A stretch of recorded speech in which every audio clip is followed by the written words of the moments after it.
and also those kind of facts that with some recent performance, it is possible to use BLE technology even when the user has turned off the Bluetooth setting. So yeah, all those kind of factors will affect what choice we have for which particular purpose. Okay, thank you. Ilya, I believe he had very intensive and hard time experience of using sound wave device and also Bluetooth device. Could you share your experience? Yeah, it's very interesting what you just said, because one of the problems with Bluetooth Low Energy is the fact that in the current handsets, classic Bluetooth and Bluetooth Low Energy are the same switch. And one draws a lot more battery power consumption than the other. And these two switches have software-wise not been separated yet, which they really should. Because BLE should be a default on, and classic Bluetooth may be a default off. And in that way, you can rapidly spread the distribution of Bluetooth Low Energy, because Bluetooth Low Energy, as the name implies, requires low energy. So therefore, it is one of those things that you could drastically boost by doing that.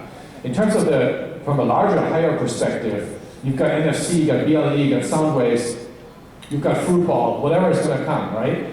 There will be more technologies coming. And we will find out in the next few years what those are. We probably don't even know them yet. But it doesn't really matter. What matters is the use case and how you combine it. And I know this is a standard argument at every conference. Technologies don't matter, it's a use case. Of course technologies matter. What I mean by saying so is how you bring these technologies together and maximize the benefits of each and minimize the downsides of each. That's the critical piece. Did Shopkick ever want to create a Shop Beacon hybrid that contains ultrasound and BLE? Absolutely not. Because we're not in the business of making hardware. We had to, because there was no other choice for us to deliver on the premise we wanted to give to consumers. And so if there is a simpler technology that does all of it, wonderful, we'll take it. But there isn't right now. There's no technology that allows you to know somebody is really crossing the threshold of a store. And a technology that wakes up an app at the same time, accurately. So we had to create a hybrid. NFC is really good for payments because it is a super close technology. You literally have to be an inch away from the device. So it's for very short distances. And it's very good for security. So that's probably why Apple jumped on it, to the surprise of almost everyone in the room probably, that they finally actually did accept NFC. But again, I think they chose it because there was nothing else out there that could do everything in one.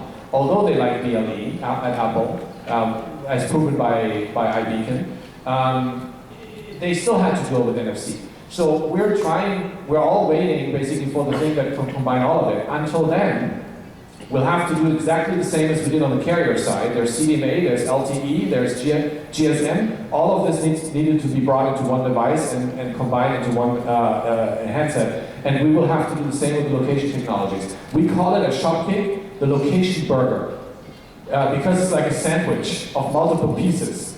On the very high level, you have GPS, and then you have cell phone ID numbers, and you have Wi-Fi patterns, and then one level below that you've got presence technology, which is ultrasound and BLE.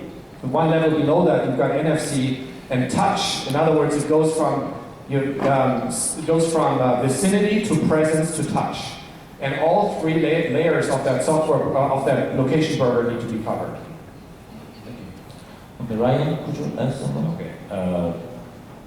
I agree 100% with you guys. And the thing is, the battery power and the privacy issue is always the question I was asked by the customer. And the battery power it depends on how accurately you want to spot the customer position, how many interactions you want to capture from the device. So actually, when I built up the solution for beacon management, it's not that low energy. So still, it is we are in the middle of study. how can we reduce down the battery power, the consumption. And also, regarding NFC, I also agree that the NFC is still surviving because it has been in the market for a long time, and it has a strong presence and its own advantage in interoperability and also security part. So maybe I believe that NFC will be more effective solution in the authentication and the payment area. And the beacon, it could be, right now it is spread. So it will be widely spread in about 2 or 3 years, hopefully. But beacon has its own limitation. So if those problems cannot be solved at the first place, the speed of the spread will be hindered. So also, if I narrow down our discussion to the Korea situation, maybe in Korea we have the regulation and the policy should be established before not before, but with the technology advance. So that's my opinion. Okay, thank you. Can I add one more about power consumption? Yeah, power consumption is the real problem we are facing now.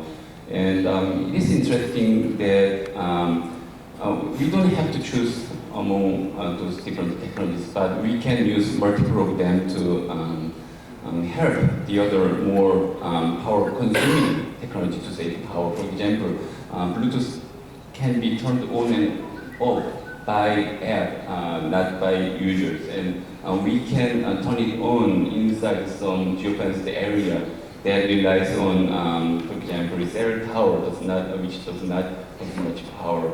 And the more accurate technologies like ultrasound can also be turned on in the background when we are in a particular store. So by using and combining those different technologies, we can we can save energy while getting more accurate positioning. Okay, thank you. It was interesting to hear that the Syria, says the three technologies are not competing but complementing each other. And Syria said he had to develop both technologies for satisfying the retailer's demand. I think it is very important insight. Okay, let's move to the third question. The third topic is more general. People say offline retail is going to die.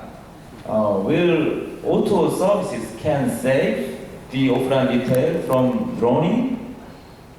Or we can say, how do you think auto services will reshape the offline retail? James? Could you start the discussion? Sure. So I think the biggest there will always be offline retail and there's always be online, but I think the big shift in the future is really the category of offline or physical retail stores is going to change. Like I mentioned about the 3D printing scenario, there's going to be many products that's just going to disappear off the purchasing options anymore because you're going to be able to make it at home. So similar to the many retail stores, I'm not sure about Korea, but at least in the US, there are many retail stores that's been sort of shut down and gone bankrupt because the category of product they're selling is easily been taken over by online. So similarly, there are many categories online. I think when we have a good physical way to display and sell, the purchasing of it online might also disappear. So maybe, for example, the appliances, the washing machine, like those are very big things that you have to see it working. You have to know how to use it before committing. So of course, those are options online right now. But if the price is also attractive on site where you can test it and then you buy and it goes home with you. So I think categories of products will be the new definition of what's online versus what's offline, if it's not blurred. Okay, Ryan? Okay. I was impressed that by his work, the future online would be easily offline, right?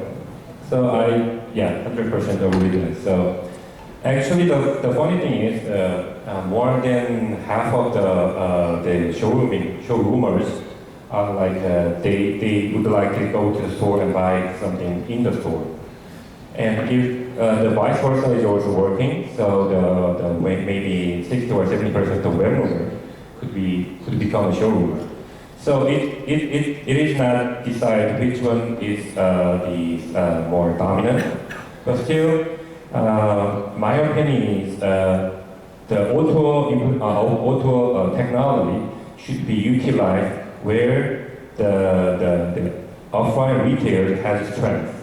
For example, why the people go to the offline store? Okay, the first thing is they want to spend extra money for their delivery. They don't want to wait for the delivery for a long time. And the other thing is like they want to feel like a better treatment from the store, the actual face-to-face. And also they want to feel comfortable with the return, the item return, right? So if you use the auto technology in that area, you will be very beneficial.